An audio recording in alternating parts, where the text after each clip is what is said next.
തീർച്ചയായും എന്തായാലും നിലവിൽ പോലീസ് മേധാവിയെ ചുമതലയേൽക്കുന്ന ചടങ്ങുകൾ പൂർണ്ണമായും പൂർത്തിയായിട്ടുണ്ട്. മറ്റ് ഔദ്യോഗിക പരിപാടികളിലേക്കാണ് ഇനി കടക്കുക. അല്പസമയത്തിനകം പ്രതീക്ഷിക്കുന്നതനുസരിച്ച് 8 മണിയോടുകൂടി റവാഡ ചന്ദ്രശേഖർ മാധ്യമങ്ങളെ കാണും എന്നുള്ളതാണ്. ആദ്യം തന്നെ 7 മണിയോടുകൂടി പോലീസ് ആസ്ഥാനത്ത് എത്തിയ റവാഡ ചന്ദ്രശേഖർ എന്തായാലും ഓഫീസിലെത്തി എച്ച് വെങ്കടേഷിൽ നിന്ന് താൽക്കാലിക ചുമതല നൽകിയിരുന്ന എച്ച് വെങ്കടേഷിൽ നിന്നാണ് ബാറ്റൺ ഏറ്റെടുത്ത് അദ്ദേഹം ഇരിക്കുന്ന ചെയറിന് പിറകിലായി അത് സ്ഥാപിച്ചു. അതിനുശേഷം തിരിച്ച് വീരസ്മൃതി ഭൂമിയിലെത്തി അവിടെ പുഷ്പചക്രം അർപ്പിച്ചു. അവിടെ നിന്ന് പോലീസിന്റെ സല്യൂട്ട് ഔദ്യോഗികമായി സ്വീകരിച്ചു. അതിനുശേഷം എനിക്ക് പിറകിൽ കാണുന്ന ഭാഗത്തെത്തി അവിടെ ഗാർഡ് ഓഫ് ഓണർ കൂടി സ്വീകരിച്ചാണ് അദ്ദേഹം പൂർണ്ണമായ ഔദ്യോഗികമായി ഈ പദവി ഏറ്റെടുക്കുന്ന ചടങ്ങുകൾ അവസാനിപ്പിച്ചത്. അതിനുശേഷം അദ്ദേഹത്തിന്റെ ഓഫീസിലേക്ക് നിലവിൽ പോയിട്ടുണ്ട്. മുതിർന്ന പോലീസ് ഉദ്യോഗസ്ഥർ എല്ലാവരും ഇവിടെയുണ്ട്. പോലീസ് ആസ്ഥാനത്തിന്റെ ചുമതലയുള്ള ശ്രീജിത്ത് IPS, ഒപ്പം തന്നെ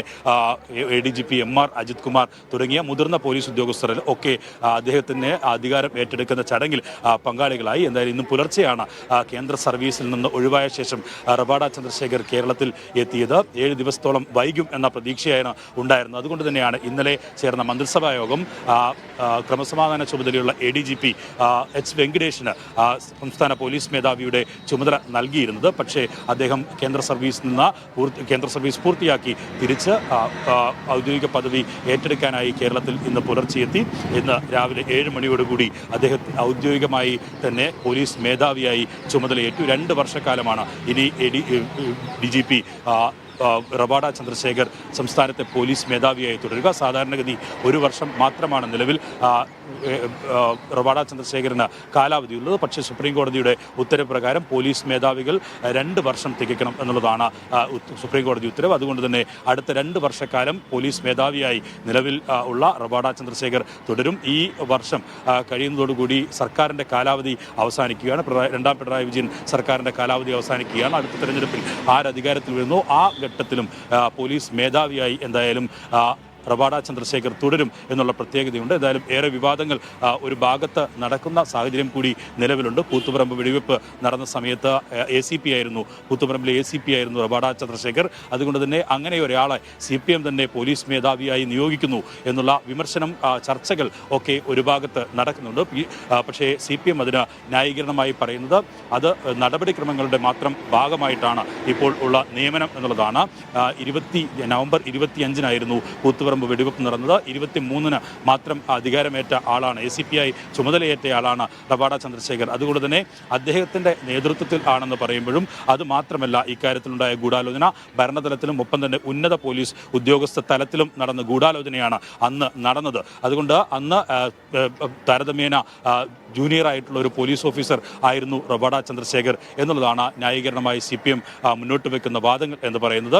എന്തായാലും ഈ ഷെയ്ഖ് ദർവേസ് സാഹിബിന് ശേഷം കേരളത്തിന്റെ പുതിയ പോലീസ് മേധാവിയായി റവാഡ ചന്ദ്രശേഖർ ചുമതല ഏറ്റെടുത്തിരിക്കുന്നു.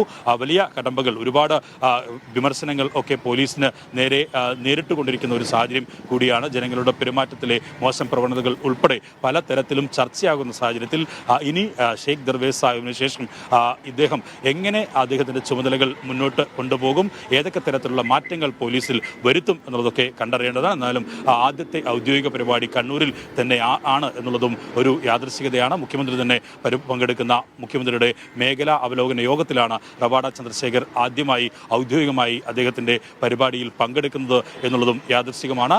ഏതായാലും ഇക്കാര്യത്തിൽ വലിയ ചർച്ചകൾ ഒക്കെ ഉയരുകയും പോലീസ് മേധാവി സ്ഥാനത്തേക്ക് ഒരുപക്ഷെ മനോജ് എബ്രഹാമോ ADGP MR അജിത് കുമാറിനെയോ ഒക്കെ സംസ്ഥാന സർക്കാർ കൊണ്ടുവരും എന്നുള്ള ചർച്ചകൾ ഒക്കെ ഉയർന്നിരുന്നെങ്കിലും പക്ഷേ UPSC തയ്യാറാക്കിയ ചുരുക്കപ്പട്ടികയിൽ അവരാരും ഉണ്ടായിരുന്നില്ല. അതിൽ നിന്ന് രണ്ടാമനായിട്ടുള്ള റവാഡ ചന്ദ്രശേഖരനെ മുഖ്യമന്ത്രി പിണറായി വിജയന്റെ നേതൃത്വത്തിൽ ചേർന്ന മന്ത്രിസഭാ യോഗം അതിൽ മുഖ്യമന്ത്രി തന്നെ 3 പേരുടെയും സർവീസ് റെക്കോർഡുകൾ വിശദീകരിച്ച ശേഷം റവാഡ ചന്ദ്രശേഖരനാണ് നിലവിൽ ഈ ലിസ്റ്റിൽ അനുയോജ്യൻ എന്ന തീരുമാനത്തിലേക്ക് കടക്കുകയായിരുന്നു. അങ്ങനെയാണ് അദ്ദേഹത്തെ ഇന്നലെ പുതിയ പോലീസ് മേധാവിയായി പ്രഖ്യാപിക്കുകയും ചെയ്തത്. എന്തായാലും കാലതാമസം എടുക്കും അധികാരമേൽക്കാൻ എന്നുള്ള കാര്യങ്ങൾ ആ സമയത്ത് ചർച്ചയായിരുന്നെങ്കിലും പുതിയ പോലീസ് മേധാവിക്ക് പകരം താൽക്കാലിക ചുമതല എച്ച് വെങ്കടേഷിന് നൽകിയിരുന്നെങ്കിലും പക്ഷേ പ്രധാനമന്ത്രിയുടെ കൂടി അനുമതിയോടെ സുരക്ഷാ സെക്രട്ടറി സ്ഥാനം ഒഴിഞ്ഞാണ് ഇന്ന് ഇപ്പോൾ റവാഡ ചന്ദ്രശേഖർ പുതിയ പോലീസ് മേധാവിയായി സ്ഥാനമേറ്റിരിക്കുന്നത്. സംസ്ഥാനത്തിന്റെ പുതിയ പോലീസ് മേധാവിയായി ആന്ധ്രാപ്രദേശ് സ്വദേശിയായ അറവാഡ ചന്ദ്രശേഖർ അധികാരം ഏറ്റെടുത്തിരിക്കുന്നു. അതിന്റെ ദൃശ്യങ്ങളാണ് കണ്ടിരിക്കുന്നത്. എന്തായാലും മറ്റു വാർത്തകളിലേക്ക് പോകണമെന്നുള്ള റിക്വസ്റ്റ് ഒക്കെ പ്രേക്ഷകരിൽ നിന്നുണ്ട്.